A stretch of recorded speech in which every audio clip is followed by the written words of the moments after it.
picosecond laser have you proven to stop for? Have you proven to work for 10,000 hours in a row? The floor is yours. This is the...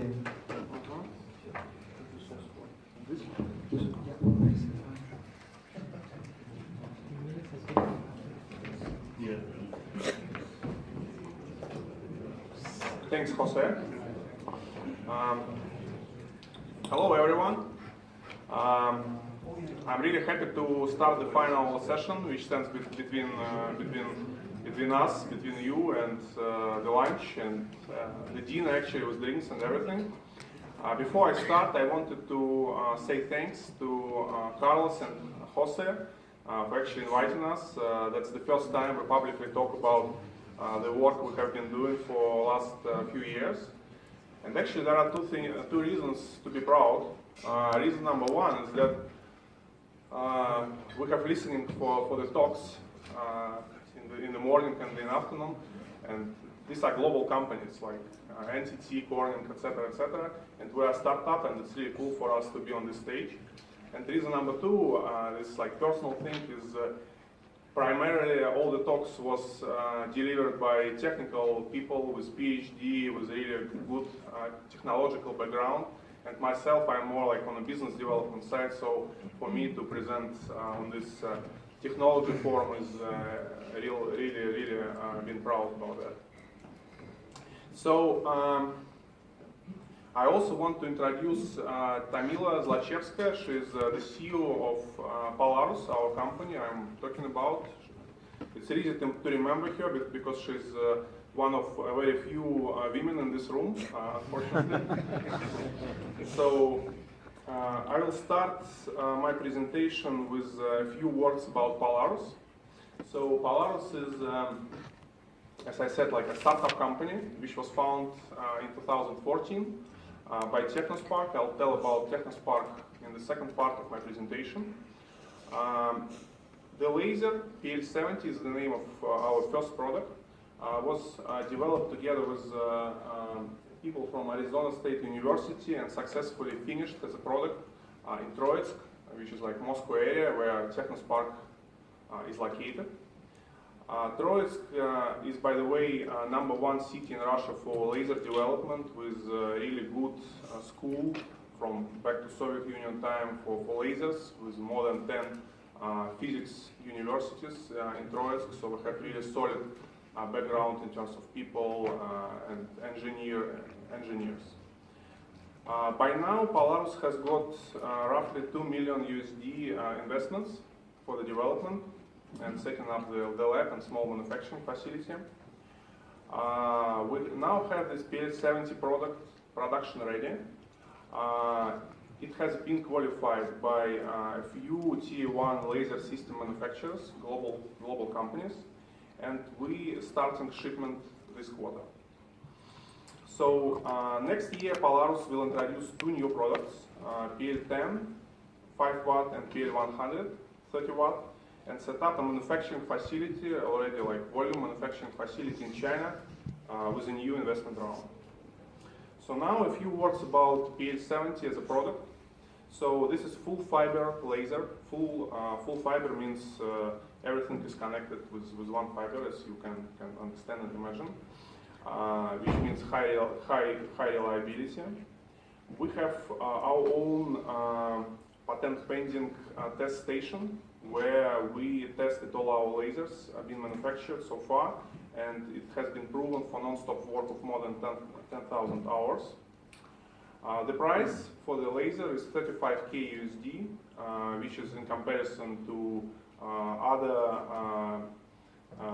other lasers on the market is substantially cheaper, and low operational costs. I think it's widespread for all picosecond lasers. You see here some technical parameters. As mentioned in the beginning, I'm not a technical guy, so I wouldn't put too much attention to things I don't really understand. But I think the important thing here is that its average power is 10 watt for 70 picoseconds. So that's the reason why it's PL70. As mentioned, we have made some qualification work for this laser together with tier 1 companies. Here you can see some comparison for the cross-section of Polaris laser and tier 1 picosecond laser manufacturer. The same for the rough edge.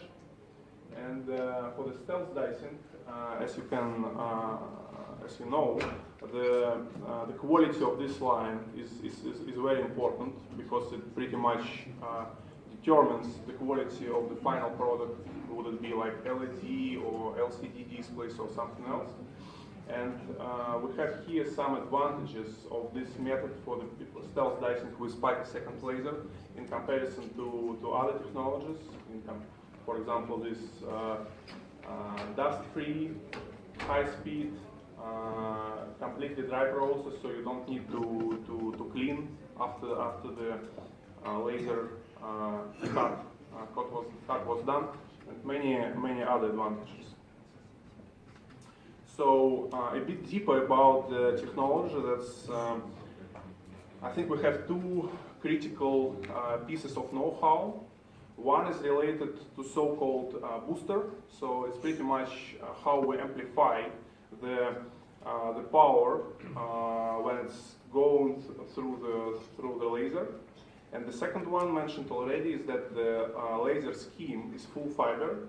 You can see here this in detail how it goes, and this is all fiber, means really high durability and other things. So some parameters here you can maybe read and ask questions afterwards or in the break if needed. So the weight is 20 kilo. That's the easiest thing I can explain. The size is here. Lifetime, as mentioned, 10,000 hours. Some other parameters like operating temperature, like average power, etc. You can read here, and if needed, I can send you this information afterwards. So coming back to applications,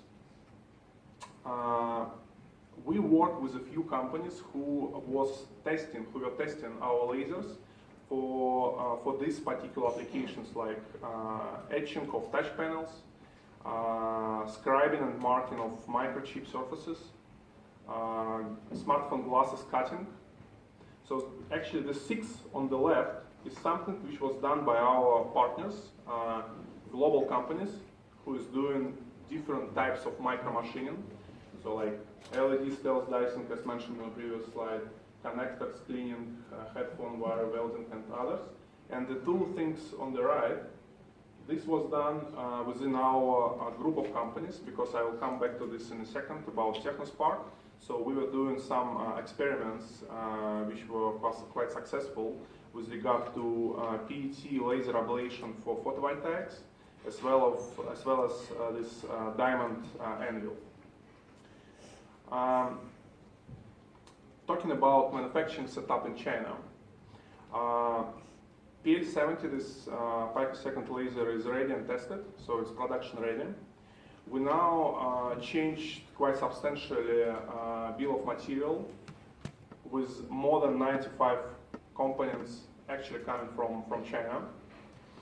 I think within one of previous talks it was mentioned that China is now facing this 5G challenge with $350 billion to be invested into this area, and I think picosecond lasers is one of the technologies which is also created to make this challenge feasible.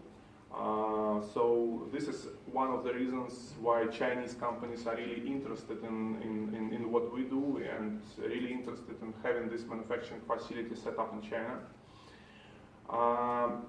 We have this manufacturing setup designed in such a way that it can be easily ramped up depending on the volume. We have some indications of the volume from Chinese companies, and from hundreds to actually thousands units per year, depending on price, of course. And we're quite moderate with this, so we'll start with 100, but the actual facility will be designed in a way to be able to fit 500 units per year if and when this is needed. Also, we are working on the technological maps. I think this is critically important in terms of IP protection, local stuff. hiring, buying equipment, setting up warehouses, supply chain, logistics, etc., etc. Legal framework, obviously, so how we transfer the IP and what are the contractual framework between our Russian company and Chinese company. Certification process for China. Not to mention, I think everyone here knows that Russia is nowadays a little bit under pressure with all this like sanctions, etc., etc. But on our side, we are also on pressure from local government if we want to bring or export technology outside Russia, especially when it concerns to the dual usage. And obviously, laser technology is dual usage technology. So we also face some, I would say, operational, not problems, but operational things which needs to be solved in order to set up this facility outside Russia, so export this technology to China. We're currently figuring out between two locations for our facility. One is in Wuhan, province Wuhan, and another one in Suzhou, close to Shanghai. And we now closing this second investment round. So as mentioned, 2 mils was invested so far, and we're now closing, by the end of this year, we plan to close 10 mils investment round. We already have a commitment from Chinese investor. We also have commitment from Technospark, and there is also option for some other investors if someone will want to jump in. So this was Polaris. Now a few words. I have 5 more minutes, right? 2 more. Okay, 3. Okay, I'll try to be fast. So Technospark, who we are? We actually, Technospark business model is to create material-based startups in order to be sold. So this is our product, is the company which will be sold in the future. We work in different technology domains. Here I mentioned a few, like energy storage, flexible electronics, laser applications, obviously, lighting, composite materials, etc. Just a few words about a few companies, a few of our startups in photonics area. So we have lab, or like small scale manufacturing. It also can be said, can be named for artificial diamonds. So CVD diamonds for growing and coating process, laser cutting, fine polishing, and stuff like this. Small scale manufacturing facility for TFT electronics. So we transfer technology from IMEC and Holt Center from Europe, and also FlexEnable from UK. So we transfer this advanced R&D technology for flexible TFT electronics to Russia, bringing this to Gen 2.5 flat panel display equipment. So this will be production ready by the middle of next year. So this is just for different electronic components like biometric sensor displays, photo detectors, and stuff like this.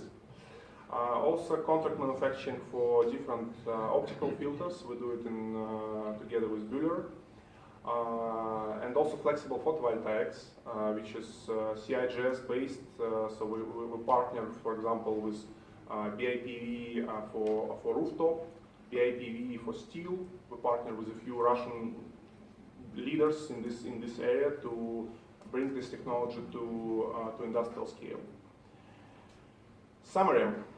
So we have state-of-the-art 5-second laser technology with PL70 product being ready and ready for shipment. We also have PL10 5 watt and PL100 30 watt. So PL10 10 picosecond, PL100 100 picosecond, and 30 watt. Product roadmap for 2019. Manufacturing facility in China next year. Second investment round of 10 mils USD is on the way. As said, Chinese investor is already committed, and there is an option for investor from Europe if someone is interested.